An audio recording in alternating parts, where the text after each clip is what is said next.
Okay, so we're going to look at just a few more options in this assassin choke system. So I have side control with a cross face and an underhook. Okay, I'm going to switch to the reverse cross face. My underhook hand is going to start getting taking my arm and the Crippy's arm and starting to turn the angle towards north side. And from that position, I can roll Crippy onto this side. Hand comes in, we talked about going to the dorsal position, which is an option, but we can also take the back from here. And from there, I just switch to harness control. Basically, Crippy wants to put his back on the mat, so I want my sternum behind his left shoulder. If I'm loose, just go for it. I put my sternum on his shoulder and I lift my knees off the mat. So I'm filling that space. From here, it chairs it. So my right knee slides behind his head like a pillow. And the detail is I put my hip on the mat. I keep connection. And now I have an unweighted leg. I can throw my left hook in and then I roll from my right hip.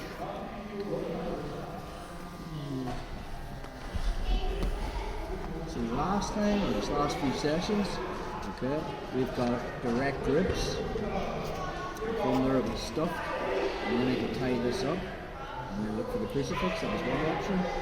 The other option was I was taking it from the outside. The other option was pushing it out and actually taking it from the inside. I covered that on Tuesday. But sometimes you're up against people and they just will not let you chop this arm. So we just go about it the other way. Instead of tying up his right arm with my legs, we're going to go straight to tying up the arm. So from that position, I'm going to let go of my direct grip, bring my right hand in front of Crippy's left jugular and grab the Kimura trap. Pass his left wrist to my right hand and now I have the Kimura trap. From there, I can now start opening up the lapel. Some of these guys were finding it difficult to do this. I need to make sure that I just can't let go and start hooking at this because it's just going to pull this man. So from there I can pass the grip from my right hand to my left hand. Again, I would grab somewhere between his wrist and his little finger. Sometimes if you grab the wrist, there's too much play and he can pull it out. So if I grab somewhere in that space there, if Crippy tries to rotate, I can follow him. And while he's trying to do that, I'm opening up his lapel, making it like a rope, not like a cape.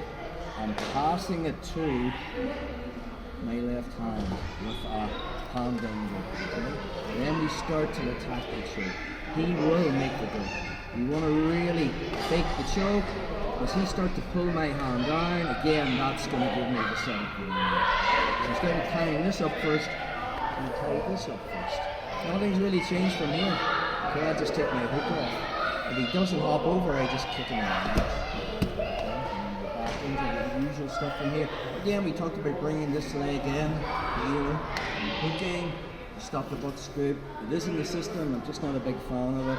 I like 2 legs controlling this arm, because he will fight to the death to try and free us.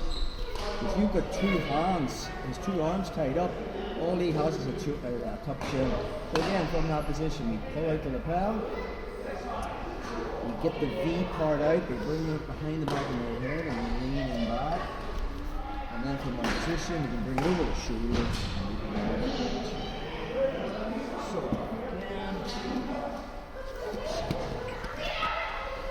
So, boxing hand position, versus on the bottom. I have a cross face and an underhook. I'm going to switch to the reverse cross face and my underhook hand. Going to start to try and get the tip of my arm underneath his arm. So I want this connection in my arm. I start to cut the angle. I'm not doing this perpendicular to him. So I'm starting to move onto that power line. And then from there I just lift my knees off the mat and physically lob on him. And I'm going to slide back and put my sternum behind the shoulder. So he can't, he tries to get his back on the mat. Now he can go forward, that's another option. If he goes that way, I can tight waist grip and put my first hook in. And there I can take him back, come back into the back again, but we'll keep things simple. Once I get to here, seatbelt, harness control, I just slide my knee up. So if you keep the weight on the knee, and Crippy tucks his knees to his chest because he knows you want to step over with the first hook, you'll never get that in, okay?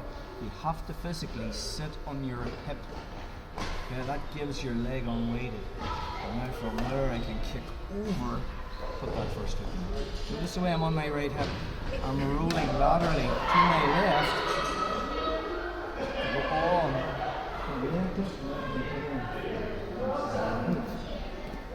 So, again, I look for from harness control to get into direct grips. I just start attacking the neck and Crippy's going to start to defend, and then I can hold, re-pummel, find out. Okay. Try to stuff this, but I just cannot. He's even grabbing his lapel. He's not letting me do that. So rather than getting into a battle of trying to tie up this with the crucifix, I'm going to go with the Kimura trap. So from that position, I just let go.